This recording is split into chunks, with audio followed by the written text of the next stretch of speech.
नमस्कार दोस्तों, आप सभी का हमारे MDS न्यूज चैनल में स्वागत है। दोस्तों, आज हम बात करेंगे 6 अक्टूबर के सभी मुख्य समाचारों और तमाम बड़ी खबरों के बारे में। दोस्तों, अगर आप हमारे चैनल पर नए हैं तो प्लीज चैनल को सब्सक्राइब करके बेल आइकन को भी दबा दें, जिससे आप सभी तक सभी ताज़ा खबरें जल्द ही पहुंचा सके। तो आइए दोस्तों, बिना टाइम वेस्ट किए खबरों पर नजर डालें। चलिए बढ़ते हैं आज के पहले अपडेट की ओर। दरवाजे का हैंडल या लिफ्ट का बटन दबाने से नहीं फैलता कोरोना वायरस, शोध में दावा। कोरोना वायरस का संक्रमण दुनिया भर में तेजी से फैल रहा है। कोरोना के संक्रमण से बचने के लिए लोगों को मास्क और हैंड ग्लव्स पहनने की सलाह दी जा रही है। यहां तक कि घर के दरवाजों के हैंडल और लिफ्ट के बटन को दबाने के दौरान भी सावधानी बरतने को कहा जा रहा है। हालांकि कोरोना महामारी के इस खौफ के बीच वैज्ञानिकों ने राहत देने वाली खबर दी है। अमेरिका की यूनिवर्सिटी ऑफ कैलिफोर्निया में हुए एक शोध में दावा किया गया है कि कोरोना वायरस महामारी सतह से अब नहीं फैलता है। शोध में बताया गया है कि कोरोना वायरस के फैलने का मुद्दा वास्तव में खत्म हो गया है। शोध के मुताबिक सतह पर पड़े किसी भी वायरस में इतना दम नहीं होता कि वह इंसान को बीमार कर सके।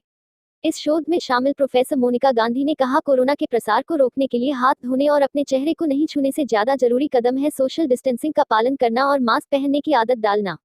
मोनिका ने कहा कि हमारे शोध के बाद पूरी दुनिया में सतह पर लगातार बैक्टीरिया रोधी स्प्रे का छिड़काव अनावश्यक हो सकता है। बता दें कि कोरोना वायरस के संक्रमण को खत्म करने के लिए पूरी दुनिया में इस तरह का स्प्रे का छिड़काव किया जा रहा है, जो कि जरूरी नहीं दिखता। कोरोना महामारी को लेकर एक बहुत बड़ा अपडेट। कोरोना महामारी के बड़े जोखिमों से उबर चुका है भारत, अब आर्थिक सुधारों पर फिर होगा जोर। वित्त मंत्रालय ने दावा किया है कि भारत कोरोना महामारी के बड़े जोखिमों से उबर चुका है। मंत्रालय की एक रिपोर्ट में दावा किया गया है कि भारत ने कोविड-19 के चरम को सितंबर के महीने में पार कर लिया है।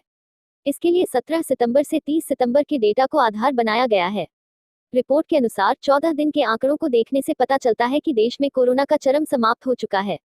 इस अवधि के 7 दिनों में संक्रमण के रोजाना आंकड़े 93,000 से घटकर 83,000 पर आ गए हैं, जबकि टेस्ट की संख्या 1.15 लाख से बढ़ाकर 1.24 लाख कर दी गई है। दुनिया में अमेरिका के बाद कोरोना महामारी से सबसे ज्यादा प्रभावित भारत हुआ है। भारत में कोरोना वायरस के मामलों की संख्या 66 लाख के पार चली गई है। यहाँ 1 लाख से ज्यादा लोगों की मौत इस बीमारी से हुई है।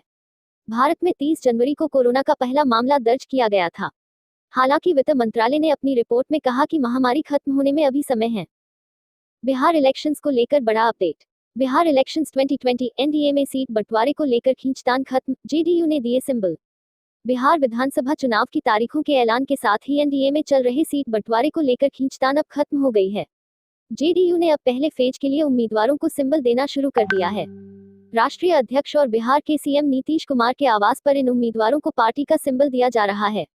जेडीयू ने जगदीशपुर से कुसुमलता कुशवाहा को सिंबल दिया है।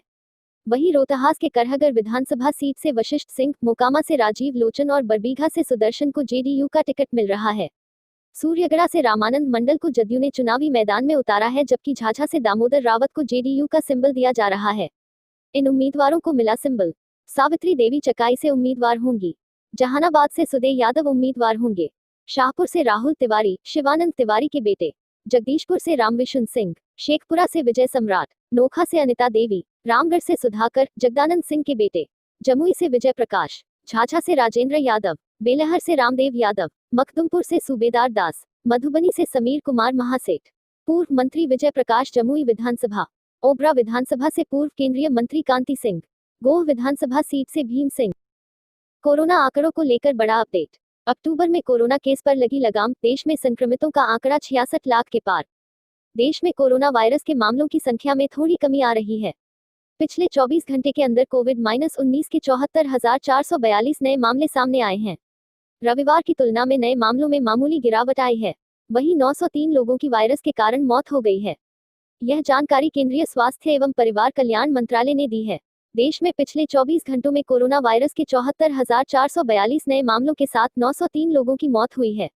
इसके साथ ही भारत में कोविड-19 का आंकड़ा 66 लाख के आंकड़े को पार कर गया है।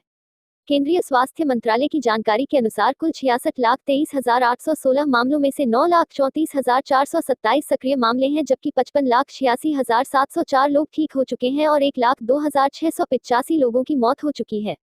आपको बता दें कि कोरोना केसों के मामले में भारत दुनिया भर में अमेरिका के बाद दूसरे नंबर पर है। जॉन हॉपकिंस यूनिवर्सिटी के मुताबिक विश्व में कोरोना से अब तक कुल 10,22,976 लोगों की मौत हुई है। इनमें से अमेरिका में सबसे ज्यादा 2,07,808 मौत हुई है, जबकि भारत में यह आंकड़ा 2 अक्टूबर को 1 लाख के पार हो गया। चीन को लेकर बड़ा अपडेट। क्वाड मीटिंग 6 अक्टूबर को टोक्यो में बनेगी चीन को घेरने की रणनीति, भारत भी होगा शामिल। जापान के टोक्यो में 6 अक्टूबर को क्वाड देशों के विदेश मंत्रियों की दूसरी मीटिंग होने वाली है। क्वाड यानी क्वाड्रिलेटरल सिक्योरिटी मीटिंग की पहली मीटिंग ऐसे समय में हो रही है जब दुनिया चीन से निकले कोरोना वायरस का सामना कर रही है, तो वहीं भारत के साथ पूर्वी लद्दाख में उसकी सेनाएं आमने सामने हैं। हिंद प्रशांत क्षेत्र में बढ़ती सुरक्षा की चुनौतियों और आर्थिक ढांचे के बीच अब यह संगठन अपने कदम मजबूत कर रहा है। इस संगठन में भारत, ऑस्ट्रेलिया, जापान और अमेरिका जैसे देश शामिल हैं। ये वो देश हैं जो हिंद प्रशांत क्षेत्र से सीधा प्रभावित होते हैं और ये सभी देश चीन से त्रस्त हैं। टोक्यो में मीटिंग करेंगे 4 बड़े देश। पिछले हफ्ते भारत के विदेश मंत्रालय की तरफ से इस बात की पुष्टि की गई थी कि Australia, Bharat, Japan, America, quad देशों के विदेश मंत्रियों की दूसरी मीटिंग 6 अक्टूबर को टोक्यो में होगी। जापान के विदेश मंत्री मोतेगी तोहिमित्सु की तरफ से एक प्रेस कॉन्फ्रेंस में सबसे पहले इस बारे में ऐलान किया गया था। इससे पहले 31 अगस्त को अमेरिका के उप विदेश मंत्री स्टीफन बाइगन की तरफ सलाह दी गई थी कि यह मीटिंग भारत की राष्ट्रीय राजधानी नई दिल्ली में होनी चाहिए। भारत में इस बात को लेकर इसके बाद कई तरह के कयास लगाए जाने लगे थे। तब विदेश मंत्री एस जयशंकर की तरफ से इस बात को स्पष्ट किया गया कि इस मीटिंग की तारीख और समय पर अभी फैसला होना बाकी है। लोन मोरेटोरियम को लेकर बड़ा अपडेट। लोन मोरेटोरियम मामले में आरबीआई और सरकार के जवाब से सुप्रीम कोर्ट संतुष्ट नहीं, 1 हफ्ते के अंदर जवाब दाखिल करने को कहा। मामले पर सुप्रीम कोर्ट रिजर्व बैंक केंद्र सरकार के जवाब से संतुष्ट नहीं है। सुप्रीम कोर्ट ने कहा कि हलफनामे में सभी सेक्टर की बात नहीं की गई है। कोर्ट ने कहा कि कामत कमेटी की सिफारिशों का क्या हुआ, इसकी भी जानकारी नहीं है, जबकि वो पब्लिक डोमेन में होना चाहिए। कोर्ट ने 1 हफ्ते के अंदर सरकार आरबीआई को जवाब दाखिल करने को कहा है। सुनवाई के दौरान रियल एस्टेट डेवलपर्स ने भी सरकार के हलफनामे पर एतराज जताते हुए कहा कि सरकार ने रियल एस्टेट सेक्टर के लिए कुछ नहीं किया है। हलफनामे में सरकार ने सिर्फ 2 करोड़ तक के कर्ज पर चक्रवृद्धि ब्याज में रियायत की बात कही है। 2 करोड़ तक के कर्ज पर अब ब्याज पर ब्याज से राहत। केंद्र सरकार की तरफ से हजारों की संख्या में लोगों एमएसएमई लोन लेने वालों के लिए एक राहत की खबर का ऐलान किया गया है। केंद्र द्वारा सुप्रीम कोर्ट में दायर एक हलफनामे में यह सूचित किया गया है कि 6 महीने की लोन मोरेटोरियम अवधि, मोरेटोरियम पीरियड के दौरान 2 करोड़ रुपए तक के ऋण पर ब्याज की छूट दी जाएगी। हलफनामे में इस बात का जिक्र किया गया है कि अब चक्रवृद्धि ब्याज पर छूट की भार का वहन सरकार द्वारा किया जाएगा। कोरोना वैक्सीन को लेकर बहुत महत्वपूर्ण खबर सामने आई है। कोरोना वैक्सीन अपडेट, बड़ी खबर, जुलाई तक देश में हर 5वें व्यक्ति को लग जाएगा कोरोना वैक्सीन। चीनी वायरस कोरोना से कोहराम के बीच इसके वैक्सीन को लेकर बड़ी खबर सामने आई है। दुनिया भर में कोरोना की वैक्सीन पर तेजी से काम चल रहा है। कोविड के 150 से भी ज्यादा टीकों पर दुनिया भर में रिसर्च और ट्रायल हो रहे हैं। भारत, अमेरिका, रूस, चीन और ऑस्ट्रेलिया वैक्सीन की रेस में सबसे आगे हैं। अभी तक किसी भी वैक्सीन को ग्लोबल यूज के लिए अप्रूव नहीं किया गया है। केवल रूस ने एक वैक्सीन स्पुतनिक वी को अगस्त में मंजूरी दी थी, जिसके बड़े पैमाने पर फेज 3 ट्रायल के नतीजों का दुनिया इंतजार कर रही है। माना जा रहा है कि इस साल के अंत तक या अगले साल की शुरुआत में कोरोना की वैक्सीन बाजार में आ सकती है। इस बीच दुनिया भर में कोरोना वायरस के संक्रमित मरीजों की संख्या 3.50 करोड़ के पास पहुंच गई है। अकेले भारत और अमेरिका में तकरीबन 1.40 करोड़ लोग कोरोना से पीड़ित हैं। शेयर बाजार की ओर से बड़ा अपडेट। आर्थिक गतिविधियों में और ढील मिलने से शेयर बाजारों में जबरदस्त तेजी देखने को मिली। विदेशों से मिले सकारात्मक संकेतों के बीच देश में आर्थिक गतिविधियों में और ढील मिलने से सोमवार को घरेलू शेयर बाजारों में जबरदस्त तेजी देखी गई तथा शुरुआती कारोबार में ही बीएसई का सेंसेक्स 500 अंक तथा नेशनल स्टॉक एक्सचेंज का निफ्टी 135 अंक से अधिक चढ़ गया। सेंसेक्स 259.73 अंक की बढ़त के साथ 38,956.78 अंक पर खुला और पहले घंटे के कारोबार में 500 अंक से अधिक उछलकर 39,199.82 अंक पर पहुंच गया। पिछले कारोबारी दिवस पर 1 अक्टूबर को यह 38,697.05 अंक पर बंद हुआ था। नेशनल स्टॉक एक्सचेंज का निफ्टी भी 70.85 अंक की मजबूती के साथ 11,487.80 अंक पर खुला और लगभग 135 अंक से अधिक की बढ़त बनाता हुआ एक समय 11,554 अंक पर पहुंच गया। मझौली और छोटी कंपनियों में दिग्गज कंपनियों की तुलना में लिवाली कम रही। आईटी और टेक क्षेत्र की कंपनियों में निवेशकों ने खूब पैसा लगाया। धातु, बैंकिंग, वित्त और रियलिटी समूह के सूचकांक भी 1 से 2% तक की बढ़त में रहे। ऑनलाइन पढ़ाई को लेकर बड़ा अपडेट। ऑनलाइन पढ़ाई करने वाले छात्रों के परिजनों से स्वास्थ्य मंत्री हर्षवर्धन का खास अनुरोध। केंद्रीय स्वास्थ्य मंत्री हर्षवर्धन ने संडे संवाद के जरिए सोशल मीडिया पर ऑनलाइन क्लास पर चर्चा की। इस दौरान उन्होंने अभिभावकों से कहा कि मोबाइल, लैपटॉप या कंप्यूटर पर ऑनलाइन क्लास के समय कमरे में पूरी रोशनी का ध्यान रखा जाए।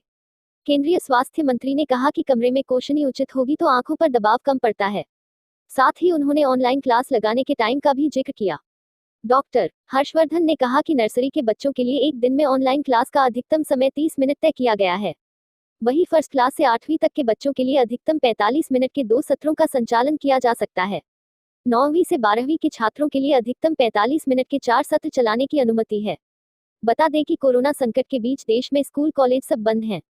बच्चों की ऑनलाइन क्लासेस लगाई जा रही हैं। चलिए बढ़ते हैं अगले अपडेट की ओर। प्रदूषण बढ़ने पर ज्यादा खतरनाक क्यों हो सकता है कोरोना वायरस, एम्स के डायरेक्टर रणदीप गुलेरिया ने दी अहम जानकारी।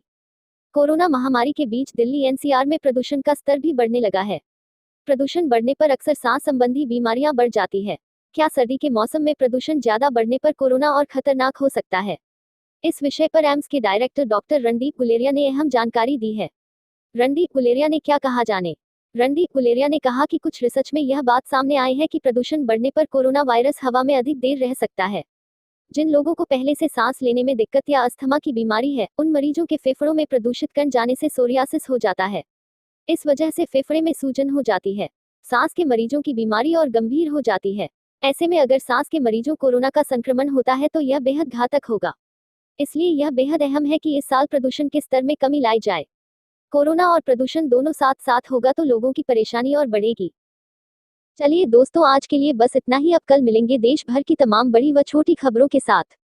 दोस्तों, अगर आप हमारे चैनल पर नए हैं तो प्लीज चैनल को सब्सक्राइब करके बेल आइकन को भी दबा दें और रोजाना ऐसी वीडियोस को लाइक कर शेयर करना ना भूलें। धन्यवाद।